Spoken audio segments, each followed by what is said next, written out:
Well, good morning and welcome to Distilling in Australia. My name is Nick and today is celebrating video number 31, which is also our first year anniversary celebration video. So a year ago on the 17th of January, now it's now a few days after that, so it's not exactly on the same day, but on the 17th of January 2021 was when I posted my first tentative video in relation to undertaking this venture. I had nothing. I was just in the very beginnings of going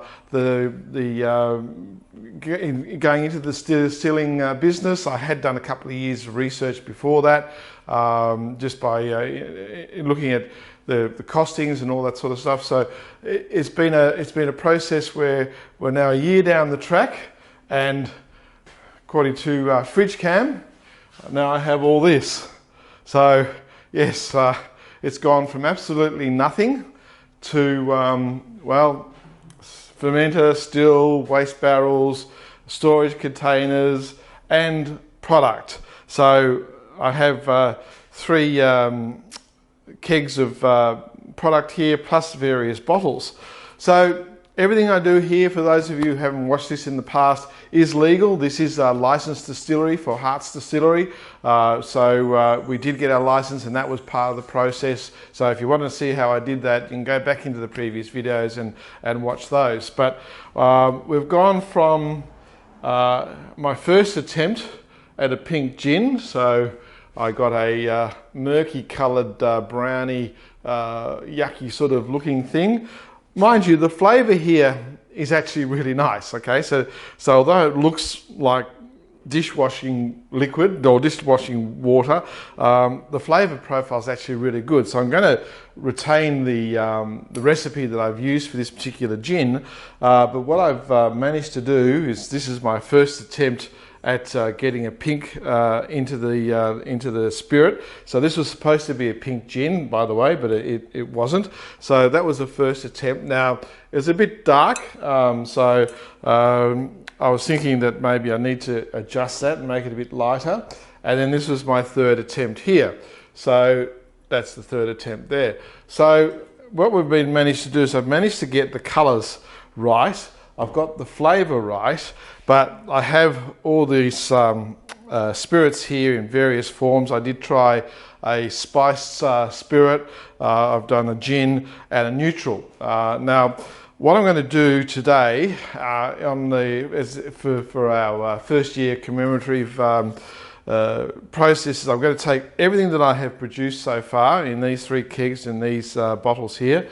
I'm actually going to put it all back in the still, and I'm going to run the 4 bubble plates plus the gin basket. And there's going to be nothing in the gin basket, but what I found is that the gin basket actually adds another layer of distillation to the process. I get a slightly higher ABV and purity when I run the gin basket as well.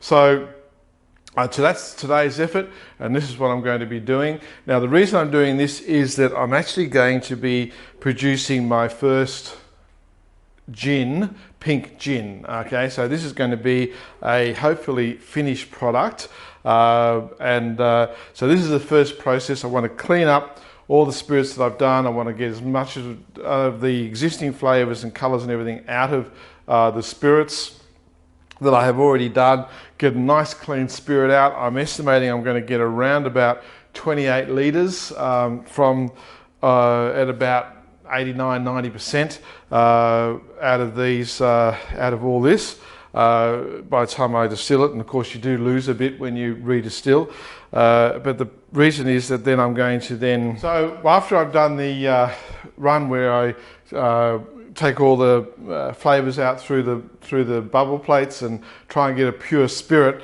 I'm then going to soak the botanicals, and macerate the botanicals in the distillate. So it'll be in 2 cans that I'll be doing it in, and then I'm going to run it through as a pot still, so as I can then bring the flavour through from all the botanicals, and then I'm going to then add the colour to it by infusing the berry colour in there as well. So it's going to be a bit of a 2-step process. So I just want to clean all this up, and we'll get it all organised. I've worked out exactly how much I need to put into the still. So I want to run the still at a 30% ABV, just to be safe.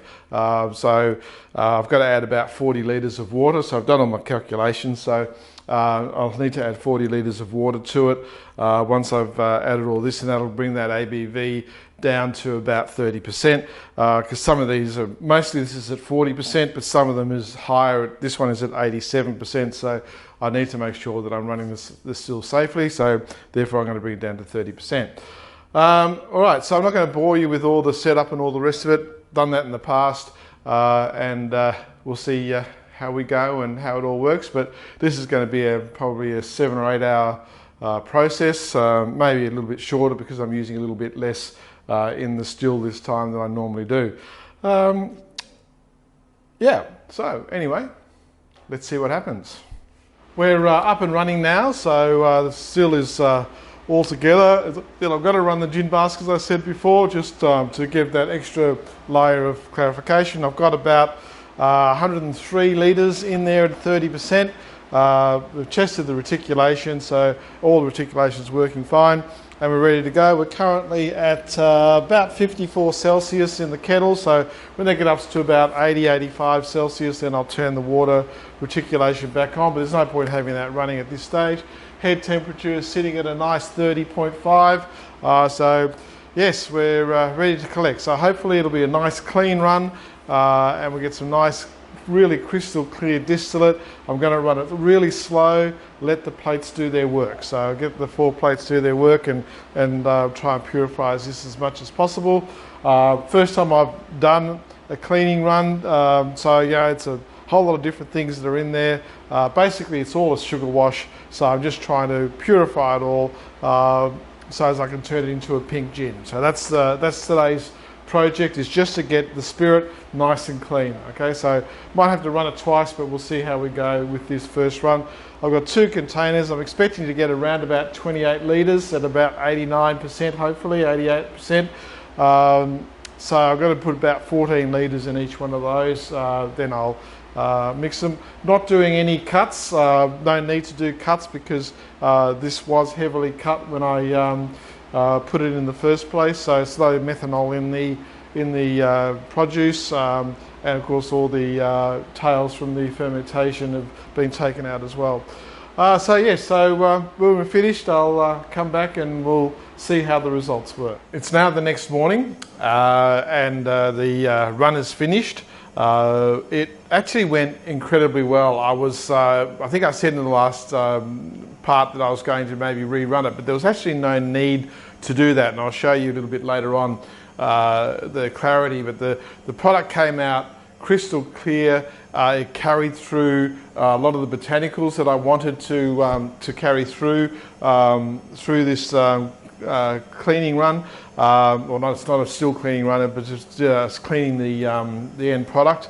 So it's come out crystal clear. What I decided to do is I did add juniper berries to the gin basket. So I wanted to get a bit more juniper flavour into the distillate. So I'm actually not going to rerun this. So I ended up with about 33 litres roughly of 91% in these 2 containers. So all in all, it was a great result. So I was really happy with the end product. I got a nice juniper berry flavour into the gin. So the next step is to infuse the wild berries to make it my version of pink gin. So that's where we're at. I've got to break this down and clean it, which is always fun, but it's the morning after, so I've had a good sleep and I'm feeling refreshed. So that's where we're at this stage. So the next thing I'm going to be doing is I'll show you a photo of what we've got here in the distillate, and then I will pink it up, so to speak. So yeah, we'll hopefully, if all my ratios are right, it'll be exactly the right colour. Now, these gins will be an unfiltered gin. So when I do infuse the berries into this product, I'm not going to run it through a activated carbon or charcoal filter. It will be filtered through a fine mesh, but I don't want to lose any of the flavour. If you run it through a carbonated, activated carbon or charcoal filter, you can lose your flavour that you've worked so hard to put into it. So although it will be strained, it won't be filtered, so the end product will have small amounts of fruit sediment in it, and I don't have a problem with that. That's about what artisan distilling is all about. It's make it your own and do what you want, and that's what I want. So that's what's going to happen with that. So anyway, next stage is the infusion of the berries. So it's now 6 days later. What I've done is I took the 2 canisters with the 15 odd litres in each one, and I actually divided into 3. So I had 3 canisters with about 9 litres of 91% in each one. Then I diluted them all down to 40%, and then I've added fresh berries and real fruit into each one of these to get my infusion. So what I'm aiming to get is a nice rosy pink colour, quite a dark colour, dark pink colour. I don't want a too washy light pink colour. So I'm really trying to extract as much colour and flavour out of the fresh berries that I've put into here. And so what I'm going to do now is I've got a 4th container here. Now I'm going to just pour the contents of this into here, and if you look closely you'll see I have a sieve, and it's a very fine sieve, and I'm going to catch the fruit in that sieve and then pour the filtered gin back through into the original container. So I'm going to do it twice. One I'm going to do just with the sieve, and then the second one I'm going to do with a cotton cheesecloth. So I'm not carbon filtering it. I'm not activated charcoal or a carbon filter, because I've got these flavours in this gin that I want to retain. So let's get on with it. All right, so the first one. Now these containers weigh about 25 kilos each, so they're not exactly light, and I've got to try and manoeuvre it to get it in there. So let's just try. I'll just pop this here. Might just help. There we go. So this could be an abject failure or a complete success. We will soon find out. So I must admit, it's the first time I've tried to just pour 25 litres. There we go. Beautiful.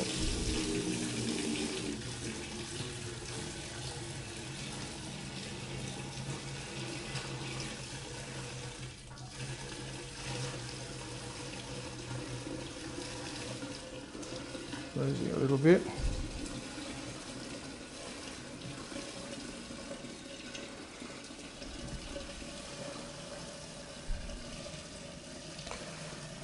Right, catching all that fruit.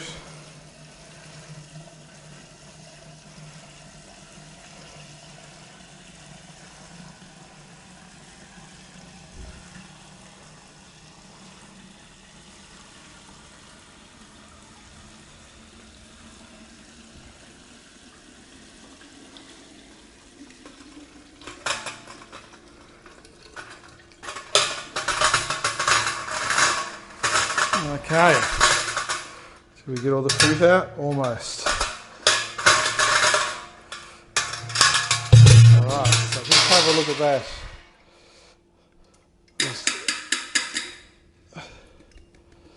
So, have a look at that. See how pale? That's a raspberry. Strawberry, blueberries and blackberries in there as well. So you can see how much of the colour has been leached out of that fruit. Now, I'm not going to waste that fruit. I'm actually going to put it in a container, and we're going to cook it up as a gin jam, if you really want to know. So we're going to turn it into a gin jam. Obviously, in the cooking process, any alcohol that's been absorbed into the berries will evaporate off. But yes, it's going to be hearts, gin jam. So there we go. So just get a container for that. Okay, so I've got my stainless steel container.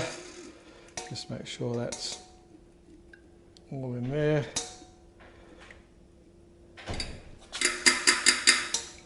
Pop that in there.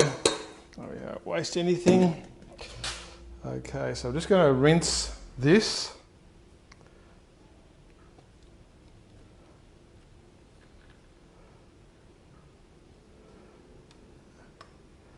There we go. Nice ruby red colour there.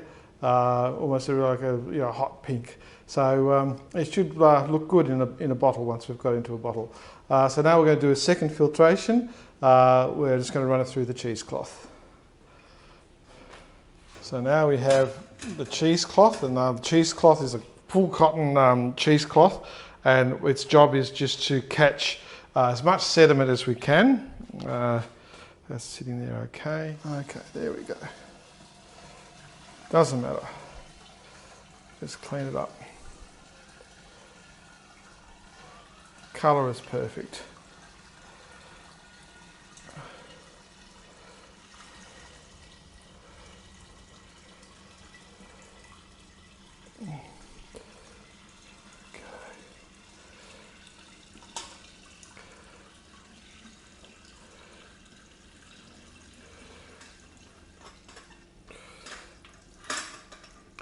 Well, that wire mesh got out a lot, but that cheesecloth has just got out that bit of extra sediment in there, which is good. Okay, so let's see what 700 mils of this bad boy looks like, or bad girl, I should say.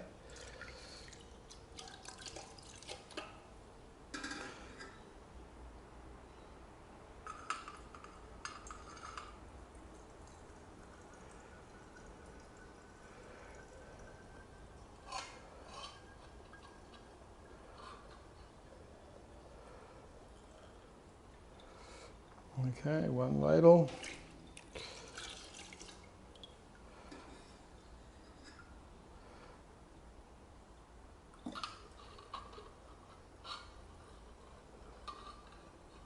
Two ladles.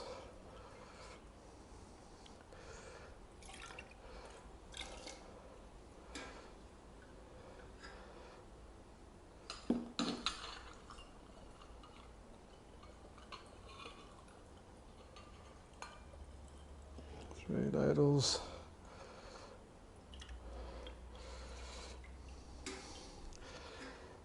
And the final ladle.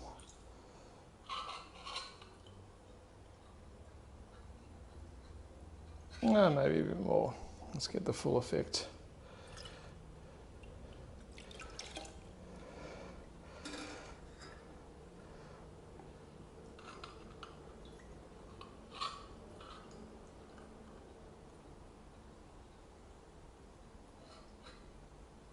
Okay.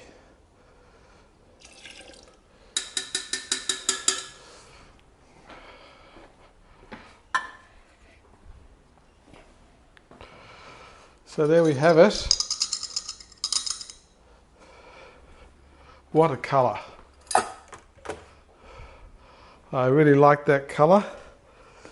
It's a beautiful, beautiful pink colour. Hopefully you can see that. It's come out beautifully. Of course, 100% natural, 100% natural colours, 100% natural flavours. So there we go. The first bottle of Heart's Pink Gin. So yeah, very pleased with that one. Anyway, that's where I'm going to leave it for this video. So I hope you enjoyed it. But that's the infusion method of infusing the colours from fruit into the gin and the flavours, because all the essential oils are in the skin of the fruits, and you get a lovely hue pink like that. So anyway, thanks for watching, and we'll see you next time. Ciao for now. Distilling alcohol is illegal in Australia unless you hold the appropriate licenses and permits. I am not a lawyer, and the contents of this video are not intended to be legal advice. Do not rely on any information contained in this video and seek your own legal professional advice before making any decisions. Be aware, the Australian Tax Office and the local law enforcement agencies will be taking interest in this channel due to its content. Please keep this in mind before posting any comments. Any comments posted are the opinion of the person posting and not of this channel. Let's get started.